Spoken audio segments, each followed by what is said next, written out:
Yeah, I was just joking, 1 minute.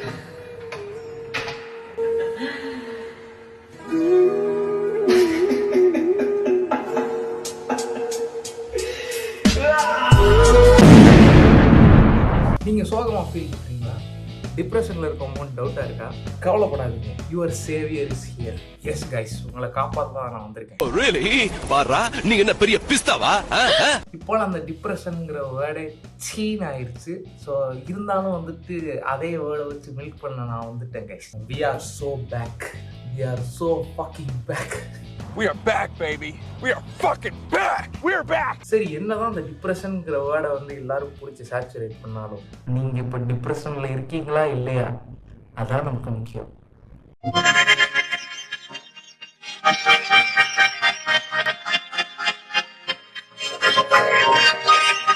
இந்த வீடியோவில் நம்ம என்ன பார்க்க போறோம்னு பார்த்தீங்கன்னா, நீங்க டிப்ரெஷன்ல இருக்கீங்களா இல்லையாங்கிறத நம்ம கண்டுபிடிக்கணும்.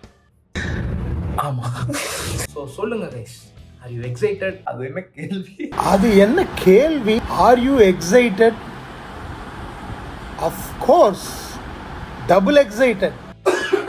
சாரி கைஸ், கொஞ்சம் காஃப் ஜாஸ்தியாக இருக்கு. இந்த வீடியோ ஃபுல்லாகவே இப்படி வந்து உனக்கு எப்படா தெரியும் நாங்கள் டிப்ரெஷன்ல இருக்கோமா இல்லையா அப்படின்னு கேட்டிங்கன்னா, சாரி, எனக்கு தெரியாது. நான் டிப்ரெஷன்ல இருக்கடா இல்லையா எனக்கே தெரியல கைஸ். அதை வந்து நம்ம 2 பேரும் சேர்ந்து நம்ம வந்து டிப்ரெஷன்ல இருக்கோமா இல்லையாங்கிறத நம்ம கண்டுபிடிக்க போறோம். யூடியூப்ல சர்ச் பண்ணி பார்த்து நம்ம வந்து அதுல உள்ள வீடியோஸை பார்க்க போறோம். இதுதான் இன்னைக்கான content. Okay,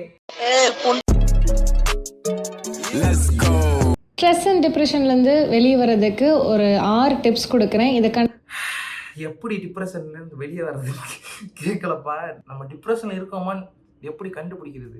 What is wrong with you, man? எனக்கு தெரியல கைஸ். ஃபர்ஸ்ட் வந்து இந்த டிப்ரெஷன்ங்கிறது வந்துட்டு கொஞ்சம் பெரிய வார்த்தை, ஒரு பெரிய விஷயம் அப்படின்னு வந்துட்டு சொல்றாங்க. இப்போ எனக்கு தெரியல. இப்போ வந்து நம்ம டிப்ரெஷன்ல இருக்கோம்னு எப்படி கண்டுபிடிக்கிறது? உங்களுக்கு தெரிஞ்சதா நீங்க கமெண்ட்ல சொல்லுங்க கைஸ். நான் வந்துட்டு நிறைய டைம் வந்துட்டு இந்த மாதிரி சோகமா சேடெல்லாம் ஃபீல் பண்ணியிருக்கேன். ஆனா வந்துட்டு நான் டிப்ரெஷன்ல இருக்கேன் போலலாம் யாருக்கிட்டையும் சொன்னது கிடையாது. அப்படி நான் நினைச்சுக்கிட்டதும் கிடையாது. ஆனா வந்துட்டு இந்த டிப்ரெஷனுங்கிற வேர்டு வந்துட்டு நிறைய இடத்துல பேசப்படுது. நிறைய பேர் ப்ரோ டிப்ரெஷன்ல இருக்கு, என்னதான் அது அப்படின்னா என்ன அப்படிங்கிறதான் வந்துட்டு நம்ம இன்னைக்கு கண்டுபிடிக்க போறோம் கைஸ். இந்த வீடியோ இருந்து நம்ம எல்லாத்தையும் அதை கண்டுபிடிச்சே ஆகணும். What is depression in Tamil? Okay, how to identify mental illness. mental illness depression ரெண்டு ஒன்று தானே. ஏன்னா டிப்ரெஷனுங்கிறது மென்டல் இல்னஸ் தான் அப்படி பேர் வச்சிருக்காங்கன்னு நினைக்கிறேன். இதெல்லாம் யாரா உன்கிட்ட கேட்டா? யாரா நீ? வணக்கம். வணக்கம், நான் டாக்டர் வசந்த், உங்கள் மனநல மருத்துவர். ஓகே. மனநலம் அப்படின்னு நம்ம பேசும்போது நிறைய பேர் கேட்பாங்க, அதுக்கு மனநலம்னா என்ன? பண்ண ஸ்டார்ட் பண்ணிட்டாரு. ஸோ வந்துட்டு எட்ட சொல்றாரு, நான் ஃபுல்லாக கேட்டு வந்துடுறேன்.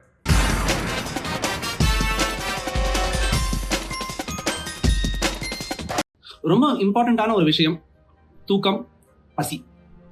ஒருத்தரோட தூக்கத்திலேயோ பசிலேயோ பெரும்பாலான மாற்றங்கள், அதாவது தூக்கமே இல்லாம நிறைய நாட்கள் கடந்து தூக்கமே இல்லாம இருந்து அது அவங்களோட அன்றாட வாழ்க்கையை பாதிக்குது அப்படின்னா, ஓகே கைஸ், வந்துட்டு உங்களுக்கு ப்ராப்பரான ஸ்லீப் இல்லை அப்படின்னா that maybe you have some mental issues like mental illness. So வந்துட்டு இது வந்துட்டு ஒரு சிம்டம்னு வச்சுக்கலாம் நம்ம டிப்ரெஷன். அப்படியே அதை வந்து எவனும் டிஃபைன் பண்ண போகிறது இல்லை, நம்மளே ஒரு டெஃபினிஷன் கிரியேட் பண்ணுவோம். சரியா? அதுவும் தவறு. அதே மாதிரி ரொம்ப தூங்குறாங்க, பகல்ல எழுந்திரிச்சாலும் தூக்கம் வருது, நல்ல ஒரு 8 மணி நேரம் தூங்கி எழுந்திரிச்சா கூட பகல்ல எழுந்திரிக்கும் போது ட்ரௌசியா ஃபீல் பண்றேன். Okay, over sleep is also can be a symptom of depression guys. So வந்துட்டு like lack of sleep or over sleep ரெண்டுமே வந்துட்டு ஒரு சிம்டம்ஸ் வந்துட்டு உங்களோட மென்டல் இல்னஸ்க்கோ ஆர் ஏகே டிப்ரெஷனுக்கோ வந்துட்டு ஒரு சிம்டம்ஸாக வச்சுக்கலாம். வேற என்ன சொல்றாருன்னு பார்ப்போம். பசியே இல்லாம சாப்பிட பிடிக்காம எதுவுமே ஒரு விருப்பம் இல்லாம இருக்கிறதும் தவறு. சில பேர் சொல்லுவாங்க, நிறைய எனர்ஜெட்டிக்கா இருக்க சார், ஆனால் எனக்கு சாப்பாடே வேண்டியில்லை, நான் அப்படியே ஃபுல் எனர்ஜியா இருக்கேன். அதுவும் தவறு. ஸோ பசியே இல்லாம இருக்கிறதும், அதிக பசிச்சு நிறைய சாப்பிட்டுக்கிட்டே இருக்காங்க, இப்போ என்ன பசி வந்து ஒன்று உங்களுக்கு சாப்பிடாம இருந்தாலும் நீங்கள் டிப்ரெஷன் இருக்கீங்க, நிறைய சாப்பிட்டாலும் நீங்கள் டிப்ரெஷன். இவரோட கணக்கு படி கடைசியில் நம்ம ஒரு கன்க்ளூஷனுக்கு வருவோம் கைஸ். ஃபுல்லாக ஃபர்ஸ்ட் நம்ம பார்த்துடலாம். மற்ற ஃப்ரெண்ட்ஸ் இல்லை ரிலேட்டிவ்ஸ் அவங்களோட உறவினர்களோட பேசாம ஒரு தனிமையை விரும்பி இப்படி இல்லை அவர். முன்னாடி எல்லாம் ரொம்ப கலகல சர்வசாதாரணமாக பேசிக்கிட்டு மற்றவங்களோட நல்லபடியாக பழக்க வழக்கத்தில் இருந்தவங்க திடீர்னு விலகுறாங்க, தனிமையை விரும்புகிறாங்க, யாரோடையும் பேசாமல் இருக்கணும்னு நினைக்கிறாங்க அப்படின்னு இருந்தது. அதுவும் ஒரு கவனிக்க வேண்டிய ஒரு விஷயம். நீங்கள் யாரு கூடயும் அவ்வளோ பெருசாக இன்ட்ராக்ட் பண்ணுறது இல்லை. ஸோ அப்படின்னா அப்படிங்கிற விஷயத்தையும் நம்ம ஒரு சிம்டமாக வந்து கன்சிடர் பண்ணணும் அப்படிங்கிற மாதிரி சொல்லியிருக்காரு. ஒன்று, அவனுக்கு ட்ரஸ்ட் இஷ்யூ வந்துருக்கலாம், அவனுக்கு ஸ்டார்டிங்கில் கிடைச்ச விஷயம் இப்போ கிடைக்காம போயிருக்கலாம். ஸோ இந்த மாதிரி நிறைய ஃபேக்டர்ஸும் இருக்குது. ஸோ இதெல்லாம் வந்துட்டு பெருசாக வந்துட்டு ஒரு சிம்டம்ஸ், இதனால நான் டிப்ரெஷனில் இருக்கேன்னு சொல்லிக்கிறேன், நம்ம கன்சிடர் பண்ணிக்கணும்னு அவசியம் இல்லை. பிறகு ஒரு ஞாபக சக்தி, லாஜிக்கலாக யோசிக்கிறதுல ஏதாவது ஒரு ப்ராப்ளம், அதெல்லாம் ஃபாலோ பண்ண முடியல, அதுலேருந்து ஏதாவது மாற்றங்கள் தெரியுது, கஷ்டப்படுறாங்க, ஒரு குழந்தைங்களுக்கு சமைச்சு வைக்கவோ இல்லை ஆஃபீஸ் போகிறதுக்கோ இல்லை மற்ற விஷயங்கள் வந்து நார்மலாக ரொட்டீனாக செஞ்சுட்டு இருந்த விஷயத்தில் திடீர்னு ஒரு இன்ட்ரெஸ்ட் வந்து குறைவாயிடுது, இல்லை செய்ய விருப்பம் இல்லாமல் இருக்காங்க.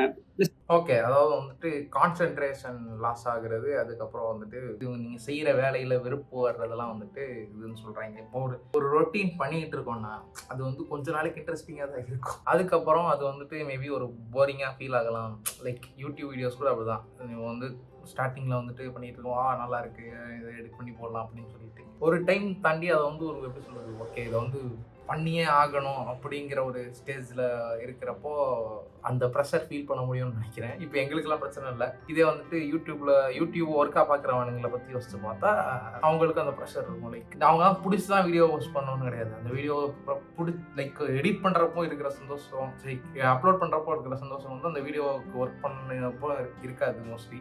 ஸோ அதுவும் வந்துட்டு ஒரு முக்கியமான ஃபேக்டர். ஸோ இதுவும் வந்துட்டு பெருசாக வந்துட்டு டிப்ரெஷன் அப்படின்னு சொல்கிற அளவுக்குலாம் ஒரு பெரிய மேட்டர் கிடையாது.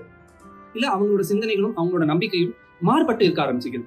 ஸோ மற்ற குடும்பினர்கள் வந்து அதை நம்பாமல் இல்லை அது தவறு, இந்த மாதிரி என்ன விஷயமும் இல்லை அப்படின்னு சொல்லும் போது இவங்க மட்டும் அந்த ஒரு டிஃப்ரெண்ட்டாக யோசிச்சு மாறுபட்டு யோசிச்சு அது வந்து அதுதான் சரி, இப்படி தான் செய்யணும் அப்படின்னு யோசிக்க ஆரம்பிக்கும் போது அதுவும் ஒரு கவனக்குறை, மனநலம் சார்ந்த ஒரு விஷயமா தான் நம்ம இது சரி ஓகே. அதாவது வந்துட்டு இப்போ எல்லாரும் தாண்டி அவங்களுக்கு வேற மாதிரி ஒரு பெர்ஸ்பெக்டிவ் இருந்துச்சுன்னா அது வந்துட்டு ஒரு மனநிலை சார்ந்த பிரச்சனை அப்படின்னு சொல்றாரு. ஆனால் வந்துட்டு அப்படிலாம் கிடையாது இல்லை.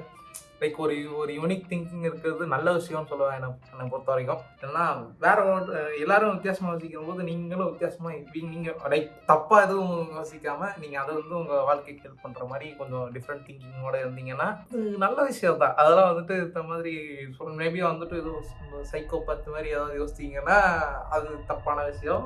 அது வந்து நீங்கள் ஏதாவது ஒரு டாக்டர் கிட்ட போய் கன்சல்ட் பண்ணி ஆகணும். ஸோ அந்த மாதிரி தான். என்னங்க அது 100% எஃபெக்டிவ்னஸை கொடுக்க முடியல, இதனால உங்களால ஒரு மேக்ஸிமம் ப்ரொடக்டிவிட்டி இல்லை அப்படின்னு இருந்துச்சுன்னா அது வந்து மனநலம் குறித்த ஒரு விஷயம். ஒரு ஒர்க்கில் யாராலையுமே 100% எஃபர்ட் கொடுக்க முடியும்.